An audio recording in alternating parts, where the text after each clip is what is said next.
To Virginia, where Election Day polls close in less than 3 hours. Democrats are fighting to hold on to control half the state's legislature, while Republicans are trying to take absolute power. Now, in 2008, you might recall, President Obama won Virginia, but if the GOP wins big today, in fact, turns all branches of the government over to Republicans today, is the president in big trouble in 2012? My guest thinks so. Former Virginia governor, former senator, and now a candidate for the Senate again in 2012, George Allen. Senator, Governor, good to have you.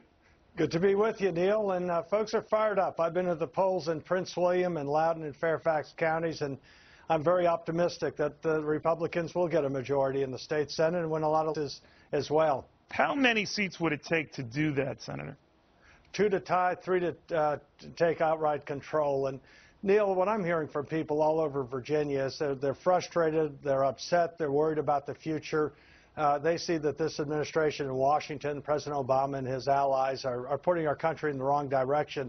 And indeed, today in Virginia, where Virginians, I've heard from the coal fields to the coast, want to provide the energy to power America, President Obama today said no to Virginians and shutting down our eastern seaboard and our coast from producing safely oil and natural gas. And that, you know, whether it's coal, oil, natural gas, those are American good-paying jobs. It means we keep our money in our country. And, of course, he did say yes to the state-owned oil company of Brazil and lending them $2 billion for them to explore off their coast. And that's, so you think that's resonating with Virginians? They're ticked off, and that the election were held today, the president wouldn't be able to take Virginia. Yeah, that's my view, Neil. And, and it's not just energy, it's the economic direction of our country. Young people like Susan and our daughter who graduated last year from college. College students are having a heck of a tough time finding work. And indeed, there's a lot of young and middle-aged people who are underemployed, not fully utilizing their talents. And I think Americans want to save our country and the opportunity to achieve the American dream. Well, I talked to one political strategist, and you know it goes, Governor, I mean, a lot of these guys get it wrong, but I hear them anyway, hear out their predictions.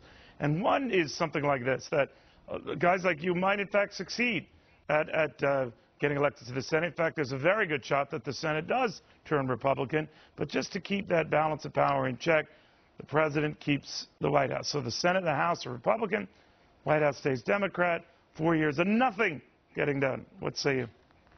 Well, what I say is if that happens, I certainly hope I'm elected and to be a voice for the people and values of Virginians.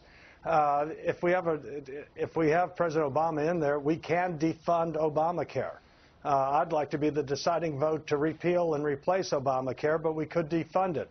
We could stop funding for any of these czars. We can put, I think, forward a very positive, constructive energy policy, unleashing our resources so that we do have more jobs in our country and more affordable, reliable energy and keeping the money in our country. And by the way, the federal government gets revenues from our resources without raising taxes. So I'm running on what I call our blueprint for America's comeback. And if all of us run on positive, constructive ideas, I think the American people will want us to get it done.